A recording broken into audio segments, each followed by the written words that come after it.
কবি শুধু শুধু বলেন নাই, এসেছিলে তুমি, কেঁদেছিলে তুমি, হেসেছিল ভুবন, এমন জীবন করিবে গঠন, হাসিবে তুমি, কাঁদিবে ভুবন। চলে যেতে হবে, কে কখন যাব এটাও জানি না। এমন না যুবক ভাবে যে আমি বুড়া হয়ে মরব, না না না না, আসার সিরিয়াল আছে, যাওয়ার কোনো সিরিয়াল নাই। ফেরেশতারা এই জন্যই আল্লাহকে বলছিলেন, এত সংখ্যা কেন বানাইছেন, দুনিয়াতে জায়গা নেবে না। আল্লাহ বলছে জাআলতু লাহুমুল মাউত, আসবে যাবে, জায়গার অভাব হবে না। আজকে দুনিয়াতে জায়গার অভাব নাই। মানুষ 750 কোটি হইলে হবে কি, দুনিয়াতে জায়গার অভাব নাই। যান দুনিয়া ঘুরতে থাকেন, জায়গার অভাব নাই, জায়গার অভাব হবে না দুনিয়াতে। কে কখন যাব জানি না, নারী কখন যাবে সেও জানে না। সত্য এটাই, চির সত্য এটাই, 1 মিনিটের নাই ভরসা, এটাই সত্য। 1 মিনিটের ভরসা কারো নাই।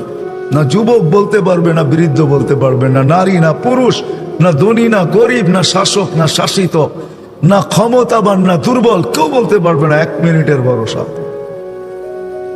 এটাই বাংলাদেশে মানুষ আল্লাহ প্রমাণ করছেন। যে লেখছে সে গাইছে, তার উপরে সত্যায়িত হয়েছে। ফিরোজ শাহী লেখছে, সে গাইছে, এই গানের কানের ভিতরে আল্লাহ তাকে উঠে আনিছে। সেই গান গাইতে গাইতে মারা গেছে। জান উঠে দেখেন নেটের ভিতরে, সত্য এটাই। চলে যেতে হবে, প্রস্তুতি নিবে, গর্বে তো কানে এই ধ্বনি আসবে, যেটা আমি শুনাইলাম। কবরের কাছে লাশ গেল, এই ধ্বনি আসবে। কবরের ভিতরও ধ্বনি আসবে, নামকা নাউমাতিল আরুস, নতুন দুলার মতো ঘুমায় থাক, কিয়ামতের দিন সকালে তোকে উঠাবো। আর এটাই সত্য, কিয়ামতের দিন সকালে ফেরেশতা উঠাবে, তো ওলি আল্লাহ বইলা উঠাবে, কুমিয়া ওলি আল্লাহ, আল্লাহর ওলি উঠো, উঠবে। চোখ ডলতে ডলতে উঠবে, চোখ ডলতে ডলতে উঠবে, আর জিজ্ঞাসা করবে কাঁচা ঘুমের থেকে কেন উঠাইলা? বলবে কিয়ামত হয়ে গেছে। কোথায় যাব? বলে তাহতা আরশির রহমান, আল্লাহর আরশের নিচে যাবে। ফুতুরুকুম ইয়াবরুদ, তাড়াতাড়ি চলো, নাস্তা ঠান্ডা হইতেছে। যাবে আমনা সামনা, বসবে, নাস্তা খাবে, জান্নাতের মাছের কলিজার কাবাব আর জান্নাতের রুটি খাবে। আর আমল নামা উঠতে উঠতে ডাইন হাতে চলে আসবে, আর চিৎকার দিবে, ওয়া আম্মা মান উতিয়া কিতাবাহু বিয়ামিনি, তখন চিৎকার দিবে খুশিতে, হা উমুকুরা উ কিতাবিয়া। একজন আরেকজনকে আমল নামা দেখাবে, দেখ আমি কত নম্বরে পাশ করলাম, দেখ আমাকে কোন জান্নাত দিল, সব ডিটেলস লেখা থাকবে। ফেরেশতা এসে বলবে গাদা উকুম ফিল জান্নাহ, দুপুরের খানা জান্নাতে খাইতে হবে, জলদি করো। ওইখান থেকে উঠবে, নূরুহুম ইয়াসআ বাইনা আইদিহিম ওয়া বিআইমানিহিম, সমস্ত ওই দিন বুঝে আসবে উজু করার মজা। আজকে তো বুঝে আসে না, আজকে তো বসে বসে টেলিভিশন দেওয়া বুঝে আসে। আজকে তো বইলা বেড়াই আমি তো ব্যস্ত, দোকানে আসি, দেখেন না আল্লাহ বিবেক বুদ্ধি দেয় নাই আপনাদেরকে? তাবলিগালারা যে হাতে ধরে পায়ে ধরে, ওলামায়ে কেরাম জুমার দিন সব জায়গায় হাতে পায়ে ধরে বুঝায়, আর আপনি জবাব দেন দেখেন না দোকানে, দেখেন না ডিউটি করি। এক একজনে এক এক রকমের পাপ নিয়া ভঙ্গি নিয়া বলে, দেখেন না আকল বুদ্ধি কিছু নাই, চলে আসছেন অফিসে। কেননা চলে যেতে হবে। গরিব গরিব দারি, গরিব গুরবতের ভিতরে, দারিদ্রতার ভিতরে, যুবক যৌবনের ভিতরে ভাবা উচিত। গরিব দারিদ্রতার ভিতরে ভাবা উচিত, নারী নারীত্বের ভিতরে ভাবা উচিত, পুরুষ পুরুষত্বের ভিতরে ভাবা উচিত, হাটওয়ালা হাটে বসা ভাবা উচিত, বাজারওয়ালা বাজারে বসা ভাবা উচিত, অফিসওয়ালা অফিসে বসা ভাবা উচিত। হাজারো কাহিনী আছে, নিজের অফিসে বসা নিজে জান দিছে, ওইখান থেকে আল্লাহ তার চেয়ারের থেকে তাকে উঠে আনিছে। সিসি ক্যামেরা সব ওপেন ছিল, খোলার পরে মালাকুল মউতকে আসতেও দেখে নাই, যাইতেও দেখে নাই, কিন্তু সে চলে গেছে, এটাই সত্য। বিধায় আমার কথা শুরু এটা ছিল, কে কোথায় বাস করে এটা আল্লাহর বিষয় না। আল্লাহর বিষয় হলো জীবনটা গড়ল কতটুকু, প্রস্তুতি নিল কতটুকু। আসলাম আর চলে গেলাম, এরকম হবে না, তা ভুল ধারণা। আর আমার হিসাব কিতাব হবে না, এটাও ভুল ধারণা। লাতুসআলুন্না আনিন নাঈম, কোরআন আমাদেরকে বুঝায়, আল্লাহ বুঝায়, রসুল বুঝায়, বাধ্য করে না, মাঝে মাঝে বাধ্য করে দেখায়। আল্লাহ 2020-এ দেখাইছিল বাধ্য করা, যে কারো চেহারা আমি দেখতে চাই না, বাহির হবি তো চেহারা ডাইকা বাহির হবি, আমরা সব মাস্ক পরা বাহির হতাম, ঠিক না? আল্লাহ বাধ্য করছিলেন, অফিসে যাবি, যেইখানে যাবি, তোর চেহারা দেখতে চাই না, ঢাকবি তারপরে যাবি। আল্লাহ বাধ্য করছিলেন 2020 করুণা দিয়া। ওই আল্লাহ পারে, যে আল্লাহ আকাশ খুঁটি ছাড়া দাঁড় করাইতে পারে, 3.5 আইতা মানুষকেও কানে ধরে না চাইতে পারে না? পারে না? হ্যাঁ, কি আপনাকে ওইখান দিয়ে মনে হয় খুঁটি লাগায় রাখছে আকাশে? হ্যাঁ, কোথায় আছে খুঁটি আকাশে? তারা উনাহু বেগাইরি আমাদ, কোথাও খুঁটি নাই। যে আল্লাহ আকাশকে দাঁড় করাইতে পারে খুঁটি ছাড়া, দুনিয়ার থেকে 13 লক্ষ গুণ বড় সূর্যকে ভাসমান চালাইতে পারে আকাশের ভিতরে, ওই আল্লাহ সবকিছু পারে। শতবার বাংলাদেশে ভূমিকম্প আসছে, কোন বিপর্যয় আজ পর্যন্ত ঘটে নাই। আমার বিশ্বাস কিছু পরিবেশ যদি আমরা ধরে রাখতে পারি, তাহলে কোনোদিন বাংলাদেশে বিপর্যয় ঘটবে না। আমি জানি না কেন আমার শিক্ষিত লোকগুলা, সুশীল সমাজ যারা বলে, তারা কেন এটা নিয়ে ভাবে না। এই গত কয়েকদিন আগেও বাংলাদেশে ভূমিকম্প আসছে, বাংলাদেশে 6.7, ঠিক না? 6.7, কিন্তু কোনো বিপর্যয় ঘটে না। কিন্তু তারই কয়েকদিন পরে পাকিস্তানে ভূমিকম্প আসছে 6.1, সারা এলাকাকে কাঁপায় হয়ে গেছে, পুরো এলাকা মাটির সাথে মিশে রেখে গেছে। একই জায়গায় 36 জনের উপরে মারা গেছে। আমাদের ছিল 6.7, কোনো বিপর্যয় নেই। এটা তো কমই। আমাকে দুনিয়ার ইতিহাসে দেখান, দুনিয়ার ইতিহাসে দেখান। যুবকদেরকে বলবো, তোমরা নেটে সার্চ দিয়ে আমাকে দেখাও যে 7.8 ভূমিকম্প আসছে আর বিপর্যয় ঘটে নাই, এরকম দুনিয়ার কোন দেশ তোমরা আমাকে দেখাও। যদি দেখাইতে পারো, যদি দেখাইতে হয়, তাহলে বাংলাদেশ দেখাইতে হবে। 7.8 ভূমিকম্প আসছে 4 থেকে 5 বছর আগে, 31 নাইটের পরের দিন রাত্র 5টা 5-এ, 31 নাইটের পরের দিন। আমার এখনো মনে আছে, 5টা 5-এ আসছে, 5টা 5-এ। ওই দিন সকালে ঢাকা শহরের মসজিদে জায়গা দেওয়া যায় না মুসল্লিদেরকে, কিন্তু বাংলাদেশে কোনো বিপর্যয় ঘটে নাই। একজন মারা গেছে, তাও নিজের ভুলে, সে উপর থেকে লাফ দিয়া পড়া বাঁচতে চাইছে, বাঁচে নাই, মারা গেছে। এই দেশ নড়ে চড়ে পড়ে না। বাংলাদেশের মানুষের মতো আল্লাহ আল্লাহ রসুলের আশীর্বাদ দুনিয়ার কোথাও আমি পাই নাই, যারা সারা রাত প্রশ্বাস করে। এই পরিবেশ যদি আমরা ধরে রাখতে পারি, তাহলে বাংলাদেশ নড়বে চড়বে পড়বে না। দুনিয়া যা মনে চায় তা বলতে পারে, আমি শুনি। এমন না যে মিডিয়ার খবর কানে আসে না, আসে, কিন্তু আমি মুস্কি মুস্কি হাসি। আমার রবের উপরে বিশ্বাস আছে, যতদিন এই পরিবেশ থাকবে বাংলাদেশ কোনো বিপর্যয় করবে না। কারণ আমি বাংলাদেশ চিনি, এর ইতিহাস জানি। আপনারা জানেন না, আপনারা জানেন না। বাংলাদেশে ইসলাম যুদ্ধের মাধ্যমে আসে নাই। বাংলাদেশের ইসলামের বয়স কম না, মদিনার সমসাময়িক বাংলাদেশের ইসলামের বয়স। আল্লাহ রসুল হিজরত করেন না, তখন বাংলাদেশে ইসলাম চলে আসছে। 4 সাহাবী আসছে, আবু ওয়াক্কাস, ওহাব ইবনে মালিক, কাসিম ইবনে হুযাইফা, উরওয়া ইবনে সাসা। এই 3-4 সাহাবী বাংলাদেশে চলে আসছে। বাংলাদেশের মানুষ সরল সহজ, সাদা সিধা। এটা আমার কথা না, আল্লাহ রসুল বাংলাদেশের মানুষকে নিয়ে মত ব্যক্ত করছেন যে বাংলাদেশের উম্মত আমার সাদা সিধা, সরল সহজ। বাংলাদেশের মানুষ সাহাবাদেরকে দেখা মুসলমান হয়ে গেছে। 2 জন এখান থেকে চীনে গেছেন, একজনের কবর চীনের মধ্যখানে, আরেকজনের কবর মঙ্গোলিয়ার বর্ডারে।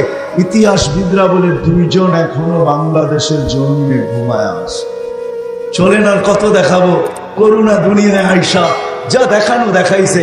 দুনিয়ার একটা দেশেই গত ডিসেম্বরে দুনিয়ার কোনো দেশ দেখাইতে পারবে না 2 সপ্তাহে করুণায় একজনও মারা যায় না। যদি দেখাইতে পারে ওটা বাংলাদেশ। বাংলাদেশ গত ডিসেম্বরে 2 সপ্তাহ টানা দেখাইছে বাংলাদেশে আক্রান্ত হয়েছে, কিন্তু মৃত্যু শূন্যের কোঠায় ছিল, একজনও মারা যায় না। সারা দুনিয়া করোনা আসার সময় বাংলাদেশে বলছে এত লোক মারা যাবে, দাফন করার জায়গাও পাওয়া যাবে না, লোকও পাওয়া যাবে না। কোনো বিপর্যয় ঘটে নাই। ঘটছে নাকি? হ্যাঁ ঘটছে। আপনারা তো মাস্কই পড়েন নাই, পড়ছেন নাকি? হ্যাঁ, ঢাকা শহরের কিছু মানুষ পড়ছে যারা কি বলে এটাকে সচেতন, আপনারা তো পড়েন না, আপনাদের কাছেও যুক্তি ছিল যে টেলিভিশনে তো করোনা এত বড় বড় দেখায়, ঠিক না? কত বড় বড় নাকের ছিদ্র তো এত বড় না, এটা নাকের দিয়ে যাবে তো যাবে কি করে? বিদায় খামাখা পয়সা খরচ করে কি লাভ? এটা তো নাক দিয়ে যাওয়ার সুযোগ রাখে না, কেন এত বড় বড় তো কাটা কাটা দেখায়। এটা যখন এইখানে আসবে তো নাকে তো বাজবেই, যখন নাকে বাজবে তখন এটার সাথে ডোরা নিব, খামাখা মাস্ক পরে কি দরকার, ঠিক না? এই পরিবেশকে আমাদের ধরে রাখতে হবে, তাইলে কোনো বিপর্যয় ঘটবে না, ইনশাআল্লাহ ঘটবে না। সারা দুনিয়া যতই আঙ্গুল উঠাক আর যতই চর্চা করুক, বাংলাদেশে বিপর্যয় ঘটবে না, এটা আমার বিশ্বাস। কি পরিবেশ ধরে রাখবেন তো? হ্যাঁ, পাক্কা? হ্যাঁ, ওয়াদা? তাহলে এখন দেখা যাবে, যদিও প্রথমেই বলছিলাম পাহাড় বিহীন পাহাড়পুর, ঠিক না? এটাও একটা প্রতিষ্ঠান, এটাকেও আপনাদের ধরে রাখতে হবে। প্রতি বছর হাফেজ হবে, এখান থেকে আলেম হবে। আপনারা ঘুমের ঘরে থাকেন, যে যাই বলুক না কেন আমার কথাই মেনে নেন, এটাই সত্য। রাত্রে 4টার সময় উঠাই বাচ্চাগুলো যখন কোরআন পড়তে থাকে, তখন এই পাহাড়পুরে যে কি রহমত নাজেল হয়, কি নাজেল হয় এখানে, কি রহমত আসে, কি বরকত আসে, এটাকে আপনাকে কোনো মেশিন দিয়ে বোঝানো যাবে না। হয়তো এটা আপনাকে মেনে নিতে হবে যে আধ্যাত্মিক বলতেও আমাদের ডিকশনারিতে একটা শব্দ আছে, ওটা আধ্যাত্মিক জিনিস। আপনি চোখে দেখবেন না কি বরকত নামতেছে, কি রহমত নামতেছে। এরকম একটা দুইটা হেফজোখানা না, বাংলাদেশে পড়ায়। নতুন এক তথ্য শুনলাম, ছোট বড় বলে 45,000-এর উপরে হেফজোখানা। এটা যখন টিকা থাকবে তখন এখানে রহমত আসবে, বরকত আসবে, রোগ ব্যাধির থেকে দূরে থাকবো। আধ্যাত্মিক বলেও একটা কথা আছে, আমাদের দেশের মানুষ মানুক আর না মানুক, দুনিয়ার সব মানুষ মানে যে আধ্যাত্মিক বলতে একটা শব্দ আছে। সব ভাষায়, সব ভাষার ডিকশনারিতে এই শব্দটা আছে, বিদায় সবাই এটাকে মানে। যদি না মানতো তাহলে আপনি আমাকে চোখে আঙ্গুল দিয়ে এখন দেখানোর সুযোগ না। এই জন্য আমরা এই প্রতিষ্ঠানকে টিকায় রাখার জন্য আমি আপনাদের কাছে দরখাস্ত করব, যে যতটুকু পারেন, যে যতটুকু পারেন সহযোগিতার হাত যদি বাড়ান, তাহলে এই প্রতিষ্ঠানটা আরো সুন্দর হবে, আরো ফুলবে, আরো ফলবে, দেখতে ভালো লাগবে। একদিন দেখবেন বিরাট একটা প্রতিষ্ঠানে এটা রূপান্তরিত হবে। এটার জন্য কে কে সাহায্য করতে রাজি আছেন দেখি? কে কে? অল্প কয়েকজন হাত উঠাইলেন। আমরা নাম টাম লেখাবো না, কি করব? যে যা পারেন নগদ, বা যদি বাকি লেখাইতে চান তো লেখায় দেন, আর নগদ যতটুকু পারেন এখানে দিয়া যান। হোসেন মিয়া 20,000 টাকা, মাশাআল্লাহ, আল্লাহ কবুল করে। হায় দুনিয়া আমাকে দেখান, বুলবুল যখন আসছে দুনিয়ার ইতিহাসে দেখান 10 নম্বর বিপদ সংকেত কোথাও উঠায় দিছে, আর কোনো বিপর্যয় ঘটে নাই। আবহাওয়াবিদদের কাছে 10-এর উপরে কোনো বিপদ সংকেত নাই। আছে কি? আছে নাকি? 11, 12, টপ 10, ঠিক না? 10-এর উপরে নাই। 10 পর্যন্ত উড়াইয়া দিছে মহা বিপদ সংকেত যখন বুলবুল আসছিল। হায় হায় হায়, বাংলাদেশে কোনো বিপর্যয় ঘটে নাই। দেখান দুনিয়ার কোথায় ঘটে নাই। দুনিয়ার কেউ দেখাইতে পারবে না, বাংলাদেশ দেখাইতে পারবে যে কোনো বিপর্যয় ঘটে নাই। আপনারা তো এখানে ছিলেন, ঠিক না? বুলবুল যখন আসে, যেই রাত্র আসছে, যেইখান দিয়ে বাংলাদেশে ঢুকছে, আমি বুলবুলের নিচে বসে বসে দেখতেছিলাম যে এটা 4 আঙ্গুল লম্বা না 6 আঙ্গুল না 1 বিঘা না 1 হাত। আমি তখন পাথর গাঁটা ছিলাম, পাথর গাঁটা, বরগুনা পাথর গাঁটা, যেখান দিয়ে সর্বপ্রথম বুলবুল ঢুকছে। আমার মাথার উপরে 7-8টা টিন ছিল। আমাদের তাবলীগের জোর চলতেছিল। আমরা দুপুর বেলা ইস্তেমা জোর মুনাজাত করে ছেড়া দিছি। আমি ঢাকা আসবো তো আসবো কি করে? আমি বলছি যা হয় এখানেই থাকবো। আমার সাথে যারা ছিল ওইখানেরও কিছু লোক তৈরি হয়ে গেছে, আপনাকে একা রেখা যাবো তো যাবো কি করে? যা ঘটে এখানেই ঘটবে, আমরাও এখানে থাকবো। 150-200 লোক রয়ে গেছি। বুলবুল সারা রাত্র আমার মাথার উপর দিয়ে গেছে। খোদার কসম, 7-8টা টিনের ভিতর থেকে একটা টিনকো মনে হয় 1 চুল নড়াইতে পারে না। আমি আমার চোখে দেখছি। কবি শুধু শুধু বলেন নাই, এসেছিলে তুমি, কেঁদেছিলে তুমি, হেসেছিল ভুবন, এমন জীবন করিবে গঠন, হাসিবে তুমি, কাঁদিবে ভুবন। চলে যেতে হবে, কে কখন যাব এটাও জানি না। এমন না যুবক ভাবে যে আমি বুড়া হয়ে মরব, না না না না, আসার সিরিয়াল আছে, যাওয়ার কোনো সিরিয়াল নাই। ফেরেশতারা এই জন্যই আল্লাহকে বলছিলেন, এত সংখ্যা কেন বানাইছেন, দুনিয়াতে জায়গা নেবে না। আল্লাহ বলছে জাআলতু লাহুমুল মাউত, আসবে যাবে, জায়গার অভাব হবে না। আজকে দুনিয়াতে জায়গার অভাব নাই। মানুষ 750 কোটি হইলে হবে কি, দুনিয়াতে জায়গার অভাব নাই। যান দুনিয়া ঘুরতে থাকেন, জায়গার অভাব নাই, জায়গার অভাব হবে না দুনিয়াতে। কে কখন যাব জানি না, নারী কখন যাবে সেও জানে না। সত্য এটাই, চির সত্য এটাই, 1 মিনিটের নাই ভরসা, এটাই সত্য। 1 মিনিটের ভরসা কারো নাই।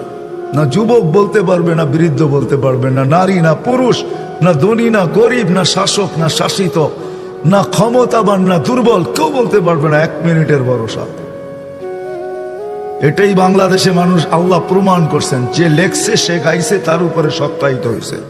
ফিরোজ শাহী লেখছে, সে গাইছে, এই গানের কানের ভিতরে আল্লাহ তাকে উঠে আনিছে। সেই গান গাইতে গাইতে মারা গেছে। জান উঠে দেখেন নেটের ভিতরে, সত্য এটি।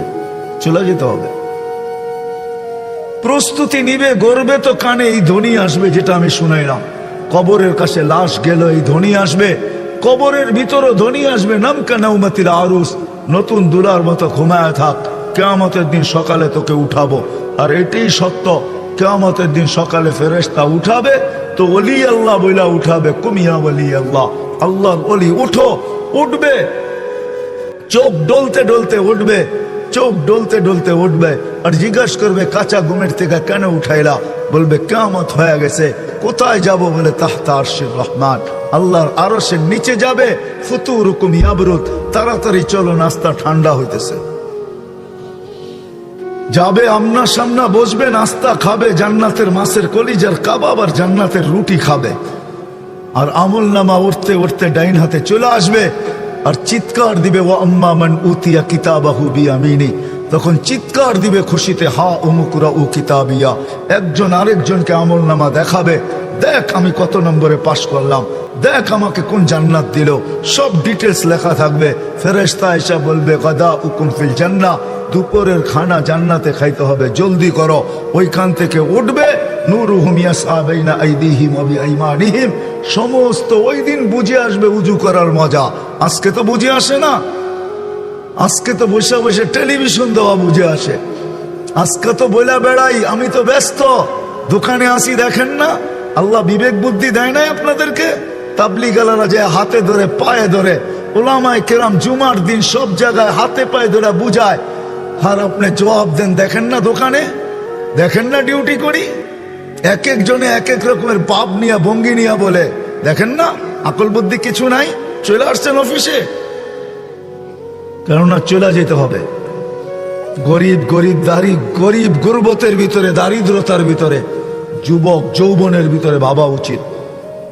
গরিব দারিদ্রতার ভিতরে ভাবা উচিত, নারী নারীত্বের ভিতরে ভাবা উচিত, পুরুষ পুরুষত্বের ভিতরে ভাবা উচিত, হাটওয়ালা হাটে বসা ভাবা উচিত, বাজারওয়ালা বাজারে বসা ভাবা উচিত, অফিসওয়ালা অফিসে বসা ভাবা উচিত। হাজারো কাহিনী আছে, নিজের অফিসে বসা নিজে জান দিছে, ওইখান থেকে আল্লাহ তার চেয়ারের থেকে তাকে উঠে আনিছে। সিসি ক্যামেরা সব ওপেন ছিল, খোলার পরে মালাকুল মউতকে আসতেও দেখে নাই, যাইতেও দেখে নাই, কিন্তু সে চলে গেছে। এটাই সত্য। বিদায় আমার কথা শুরু এটা ছিল, কে কোথায় বাস করে এটা আল্লাহর বিষয় না। আল্লাহর বিষয় হলো জীবনটা গড়ল কতটুকু, প্রস্তুতি নিল কতটুকু। আসলাম আর চলে গেলাম, এরকম হবে না। তা ভুল ধারণা, আর আমার হিসাব কিতাব হবে না, এটাও ভুল ধারণা। লাতুসআলুন্না আনিন নাঈম, কোরআন আমাদেরকে বুঝায়, আল্লাহ বুঝায়, রসুল বুঝায়, বাধ্য করে না। মাঝে মাঝে বাধ্য করে দেখায় আল্লাহ। 2020-এ দেখাইছিল বাধ্য করা, যে কারো চেহারা আমি দেখতে চাই না, বাহির হবি তো চেহারা ডাইকা বাহির হবি। আমরা সব মাস্ক পরা বাহির হতাম, ঠিক না? আল্লাহ বাধ্য করছিলেন, অফিসে যাবি, যেইখানে যাবি, তোর চেহারা দেখতে চাই না, ঢাকবি তারপরে যাবি। আল্লাহ বাধ্য করছিলেন 2020 করুণা দিয়া। ওই আল্লাহ পারে, যে আল্লাহ আকাশ খুঁটি ছাড়া দাঁড় করাইতে পারে, 3.5 আইতা মানুষকেও কানে ধরে নাচাইতে পারে না? পারে না? হ্যাঁ, কি আপনাকে ওইখান দিয়ে মনে হয় খুঁটি লাগায় রাখছে আকাশে? হ্যাঁ, কোথায় আছে খুঁটি আকাশে? তারা উনাহু বেগাইরি আমাদ, কোথাও খুঁটি নাই। যে আল্লাহ আকাশকে দাঁড় করাইতে পারে খুঁটি ছাড়া, দুনিয়ার থেকে 13 লক্ষ গুণ বড় সূর্যকে ভাসমান চালাইতে পারে আকাশের ভিতরে, ওই আল্লাহ সবকিছু পারে। শতবার বাংলাদেশে ভূমিকম্প আসছে, কোনো বিপর্যয় আজ পর্যন্ত ঘটে না। আমার বিশ্বাস কিছু পরিবেশ যদি আমরা ধরে রাখতে পারি, তাহলে কোনোদিন বাংলাদেশে বিপর্যয় ঘটবে না। আমি জানি না কেন আমার শিক্ষিত লোকগুলা, সুশীল সমাজ যারা বলে, তারা কেন এটা নিয়ে ভাবে না। এই গত কয়েকদিন আগেও বাংলাদেশে ভূমিকম্প আসছে, বাংলাদেশে 6.7, ঠিক না? 6.7, কিন্তু কোনো বিপর্যয় ঘটে না। কিন্তু তারই কয়েকদিন পরে পাকিস্তানে ভূমিকম্প আসছে 6.1, সারা এলাকাকে কাঁপায় হয়ে গেছে, পুরো এলাকা মাটির সাথে মিশে গেছে। একই জায়গায় 36 জনের উপরে মারা গেছে। আমাদের ছিল 6.7, কোনো বিপর্যয় নেই। এটা তো কমই। আমাকে দুনিয়ার ইতিহাসে দেখান, দুনিয়ার ইতিহাসে দেখান। যুবকদেরকে বলবো, তোমরা নেটে সার্চ দিয়ে আমাকে দেখাও যে 7.8 ভূমিকম্প আসছে আর বিপর্যয় ঘটে নাই, এরকম দুনিয়ার কোন দেশ তোমরা আমাকে দেখাও।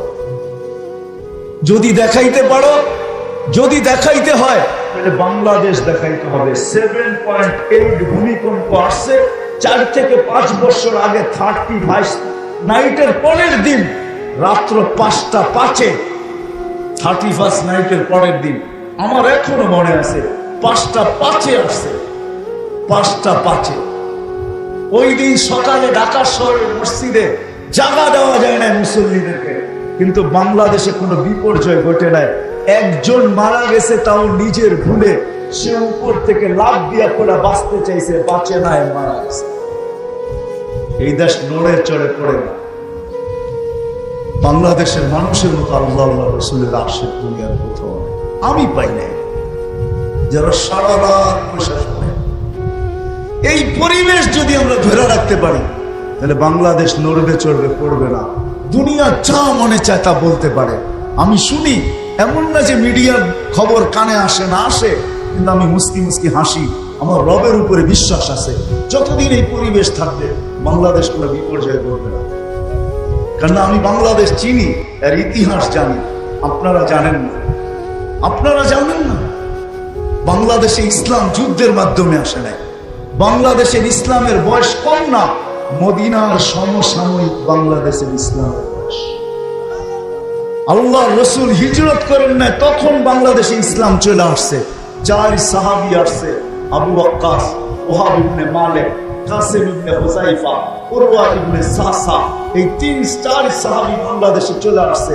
বাংলাদেশের মানুষ সরল সহজ সাদা সিধা, এটা আমার কথা না, আল্লাহ রসুল বাংলাদেশের মানুষকে নিয়ে মত ব্যক্ত করছেন যে বাংলাদেশের উম্মত আমার সাদা সিধা সরল সহজ। বাংলাদেশের মানুষ সাহাবাদেরকে দেখা মুসলমান হয়ে গেছে। 2 জন এখান থেকে চীনে গেছেন, একজনের কবর চীনের মধ্যখানে, আরেকজনের কবর মঙ্গোলিয়ার বর্ডারে। ইতিহাসবিদরা বলে 2 জন এখনো বাংলাদেশের জমিনে ঘুমায় আছে।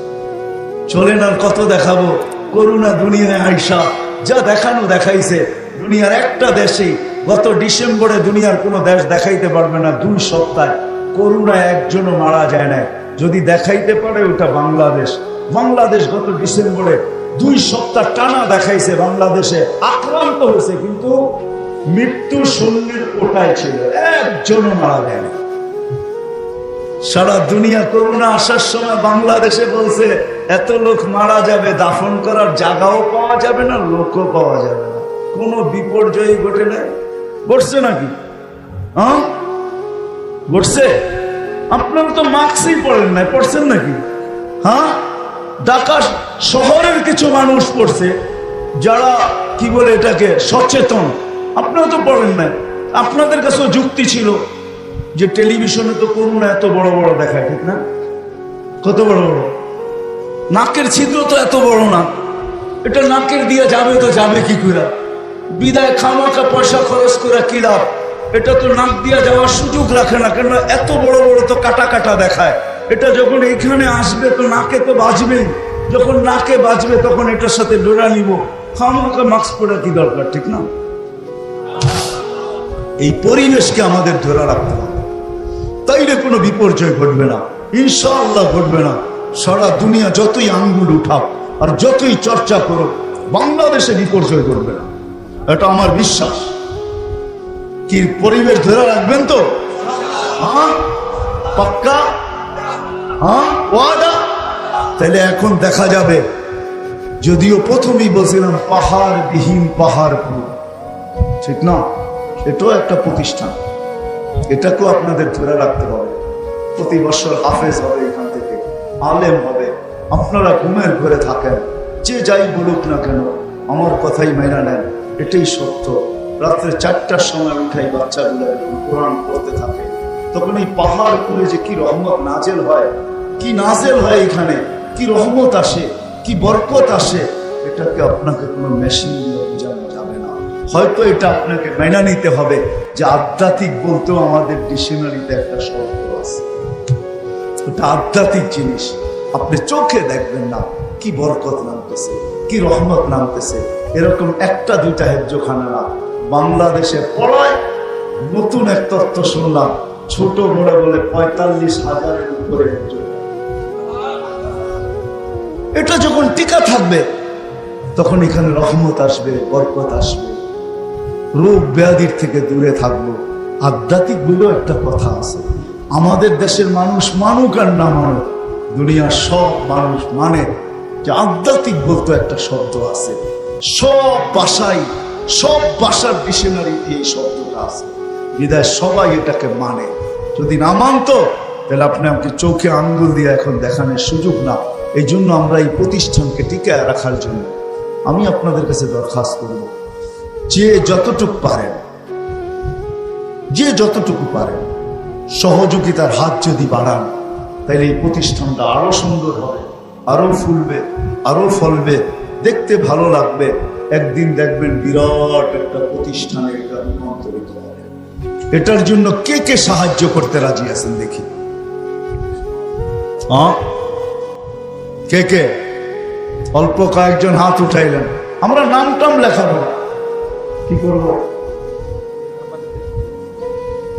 যে যা পারেন নগদ, বা যদি বাকি লেখাইতে চান তো লেখা দেন, আর নগদ যতটুকু পারেন এখানে দিয়া যান। হোসেন মিয়া 20,000 টাকা, মাশাআল্লাহ, আল্লাহ কবুল করে। হায় দুনিয়া আমাকে দেখান, বুলবুল যখন আসছে দুনিয়ার ইতিহাসে দেখান 10 নম্বর বিপদ সংকেত কোথাও উঠায় দিছে, আর কোনো বিপর্যয় ঘটে নাই। আবহাওয়াবিদদের কাছে 10-এর উপরে কোনো বিপদ সংকেত নাই। আছে কি? আছে নাকি? 11, 12, টপ 10, ঠিক না? 10-এর উপরে নাই। 10 পর্যন্ত উড়াইয়া দিছে মহা বিপদ সংকেত যখন বুলবুল আসছিল। হায় হায় হায়, বাংলাদেশে কোনো বিপর্যয় ঘটে নাই। দেখান দুনিয়ার কোথায় ঘটে নাই। দুনিয়ার কেউ দেখাইতে পারবে না, বাংলাদেশ দেখাইতে পারবে যে কোনো বিপর্যয় ঘটে নাই। আপনারা তো এখানে ছিলেন, ঠিক না?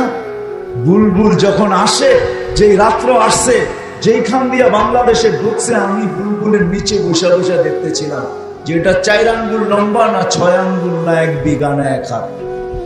আমি তখন পাথর গাঁটা ছিলাম, পাথর গাঁটা, বরগুনা পাথর গাঁটা, যেখান দিয়ে সর্বপ্রথম বুলবুল ঢুকছে। আমার মাথার উপরে 7-8টা টিন ছিল। আমাদের তাবলীগের জোর চলতেছিল। আমরা দুপুর বেলা ইস্তেমা জোর মুনাজাত করে ছেড়া দিছি। আমি ঢাকা আসবো তো আসবো কি করে? আমি বলছি যা হয় এখানেই থাকবো। আমার সাথে যারা ছিল ওইখানেরও কিছু লোক তৈরি হয়ে গেছে, আপনাকে একা রেখা যাবো তো যাবো কি করে? যা ঘটে এখানেই ঘটবে, আমরাও এখানে থাকবো। 150-200 লোক রয়ে গেছি। বুলবুল সারা রাত্র আমার মাথার উপর দিয়ে গেছে। খোদার কসম, 7-8টা টিনের ভিতর থেকে একটা টিনকু মনে হয় 1 চুল নড়াইতে পারে না। আমি আমার চোখে দেখছি।